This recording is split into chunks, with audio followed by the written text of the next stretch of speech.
where I finally found love. I'd consider myself an average woman of a modest living. I don't do extravagant things, buy luxurious items, go exotic places, or attend elite events. I don't travel like my elder sister, Vivian.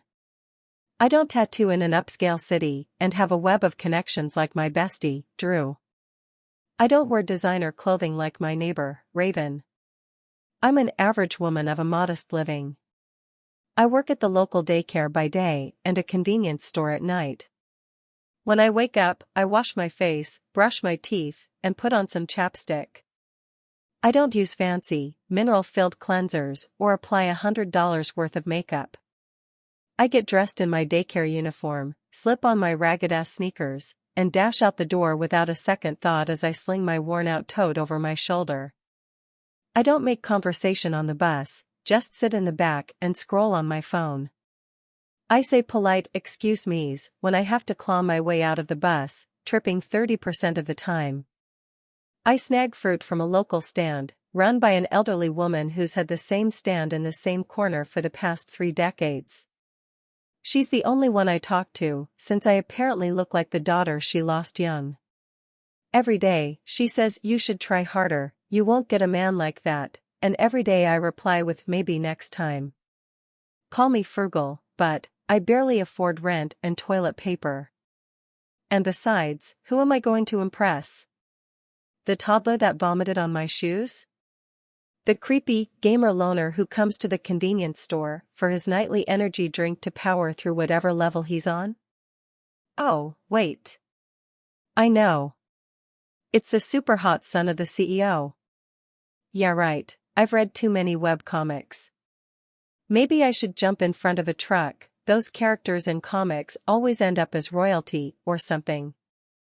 Meaningless, I can only think the idea is fruitless as I clock into the daycare that's on the base floor of this big company. Those main characters are main characters for a reason. I'm not overly smart, or charismatic, or anything related to main character. I'm me, boring, simple, average me. I'm an average woman of a modest living.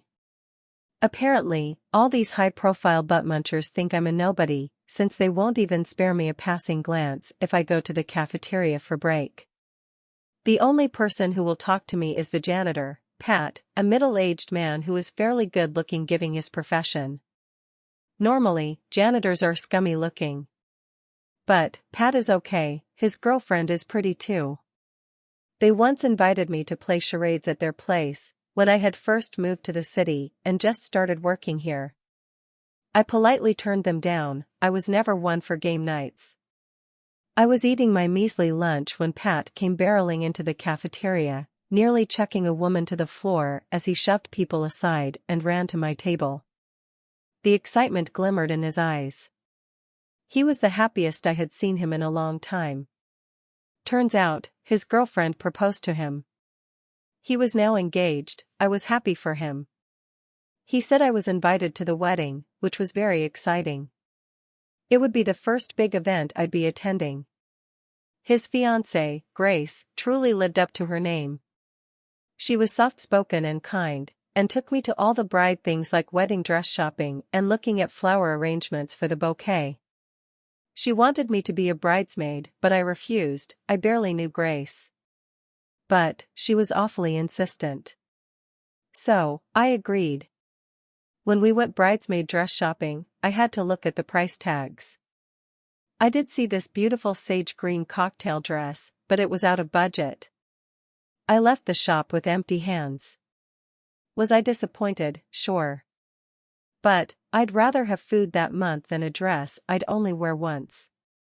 As months would pass, I would continuously run into Pat and Grace. They would give me updates regularly on the wedding via any means necessary. And I was excited up until the day before, when Grace pulled me into the hotel room where she and I would be sharing so that I could help her and I get ready. There, on the mannequin next her wedding dress, was the same sage cocktail dress. Grace had seen me eyeing it, perceptive woman she was. The thanks I gave her would never, until the day I die, be enough. But, ever the humble woman, she waved me off. We hardly slept that night, spending a majority of it watching cheesy rom-coms and whining about how starting tomorrow she would no longer have the need to dream of being whisked away. When dawn broke through the horizon, it was surreal. Not even 5 a.m., and room service was rolling in a cart of fruits, pastries, champagne, and mineral water. Who drinks champagne at 5 a.m.? Then the makeup person was there, then the hairstylist, one after another different people zipped to and from the room. I was so focused on how well Grace was coming along, I hardly acknowledged my own appearance changing. I sure as hell felt it though. I felt my eyebrows get plucked to fit my face better, and I felt the heat on my neck as the hairdresser straightened my hair. I knew I wouldn't look like me, but I wasn't expecting to be a new person. Looking into the floor-length mirror in that hotel room, I didn't see me. The dress fit me perfectly, my hair was done up neatly, and my makeup was simple. I hardly recognized myself, and Grace cooed at me like I was a newborn baby. She was so proud of how we looked. We left for the park not long after for the wedding, which was quickly followed by the photo shoot of the wedding party. Pat and Grace gifted me my photos, and gazing at those photos, I discovered how beautiful I could be. Which leads me to now, working front desk of the daycare. My hair is straightened, styled into a slicked back ponytail. I had on some mascara and lip gloss. With studs in my ears and my nails freshly manicured, I finally felt pretty. That tiny confidence boost I got from feeling pretty did not go unnoticed by the men who dropped their kids off. I saw the little blushes when I talked to them, and the glances back as they headed to the elevators. But, I don't need them right now. I just discovered love for myself, I need to wait a bit longer before I give out my love to a man. However, I do catch this young man oogling me with puppy eyes every now and again. If he keeps it up, I may ask him out for coffee. But, I think that's the confidence boost talking. I used to be an average woman of modest living.